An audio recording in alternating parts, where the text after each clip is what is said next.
Emotions are complicated. We all know this for the most part, of course. Many people have a slew of mental health obstacles that they need to deal with from day to day, and everyone's experience is unique, for we all have different minds. We each have different ways of experiencing, struggling with, and dealing with mental health, and to different degrees. I'm up here talking to you today to share my experience with mental health, which involves a strange mix of anxiety, dissociation, and depression. Depression, according to Mayo Clinic, is a mood disorder that causes a persistent feeling of sadness and loss of interest. It may affect how you feel, think, and behave, and can lead to a variety of emotional and physical problems.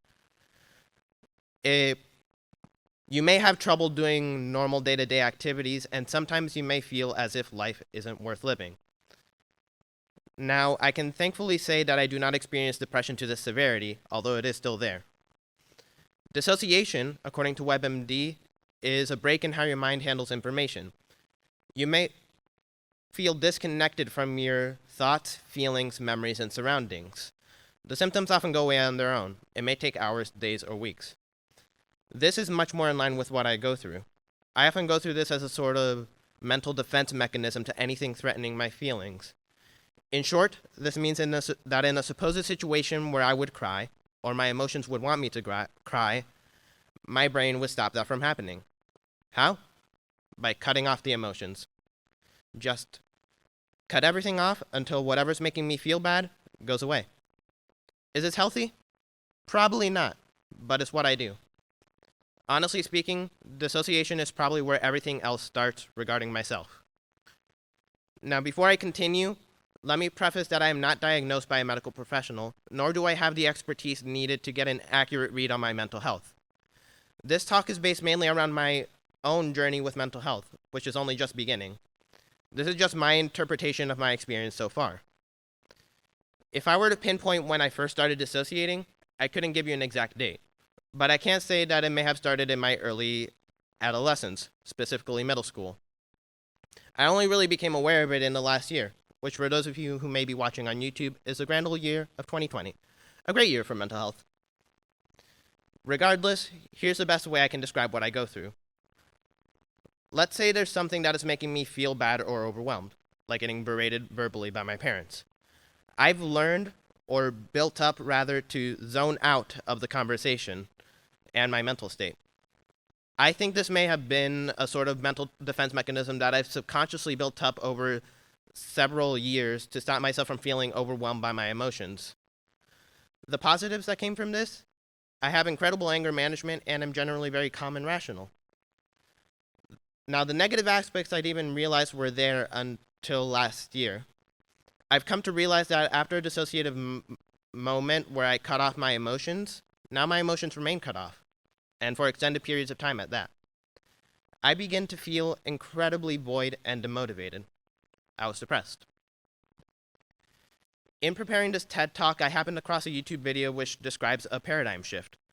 A paradigm shift is when you have a fundamental change in perspective, beliefs, or worldview. The video discusses that when your worldview is challenged, you may struggle to accept that new truth or even deny it altogether.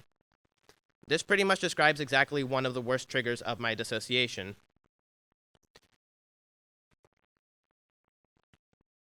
I have a very clear path for my future. I want to be an animator.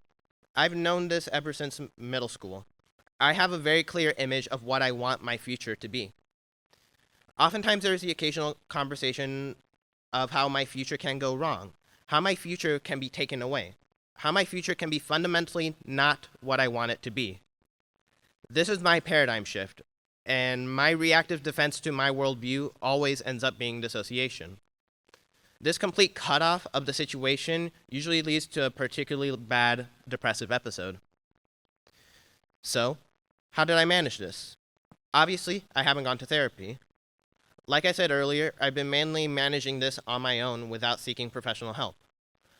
I'm smart enough to know that I was experiencing mental struggles, and the main way I came to be aware of that was through confiding in my best friend. In the last year, our relationship has grown to the point where I could confide in them with anything. Through our texts and talks, I was able to more easily identify things that I did and things my brain does.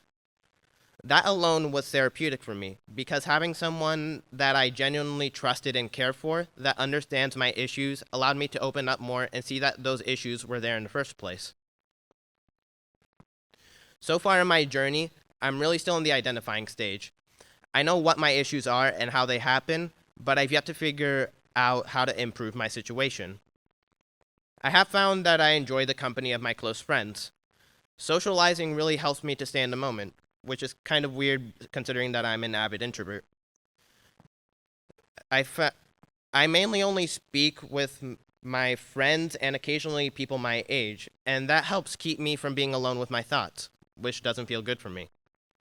My friends' genuine care and support really helps me not feel like garbage on those off days, but genuinely supported and cared for.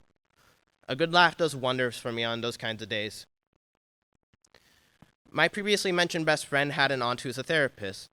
I wanted her opinion on dissociation, so my friend returned with her response.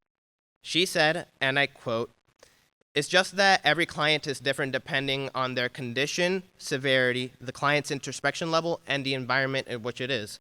So there's nothing like a phrase or sentence that I can say to any customer since each treatment is unique." While what she said here doesn't necessarily just apply to dissociation, she did touch on something I want to talk about. Everyone's situation is unique.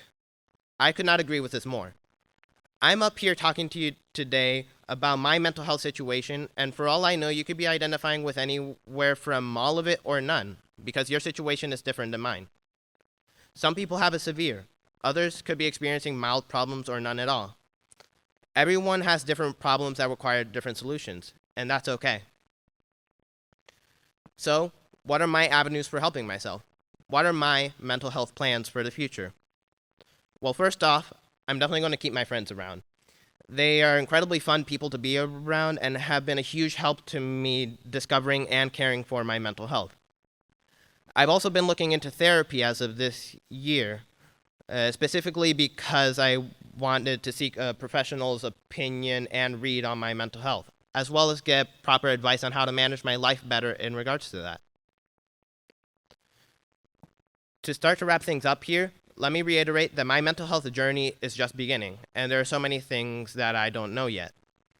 I'm aware that my mental health issues aren't nearly as bad as many other people out there suffering from severe depression, anxiety, ADHD, what have you. But something I've come to realize is that that doesn't make my problems matter any less, or they disappear just because someone had it worse than me. That's the first message I want you to take away from this. Your problems don't matter any less than the next guy's, and you absolutely deserve to seek help to solve those problems. I also want you to walk away with the fact that surrounding yourself with people you genuinely love and trust helps so much for your mental health. The road to a healthy mind is a tricky path that I have yet to travel, but having started my journey with a genuinely great support group surrounding me, I can honestly tell you that that path looks much less intimidating to me now. Everyone experiencing mental health troubles has a different road they need to take. Some are easier and some are hard, but all are equally important. Find yourself a good friend or two that can help make that road a little more fun to drive down. Thanks for listening.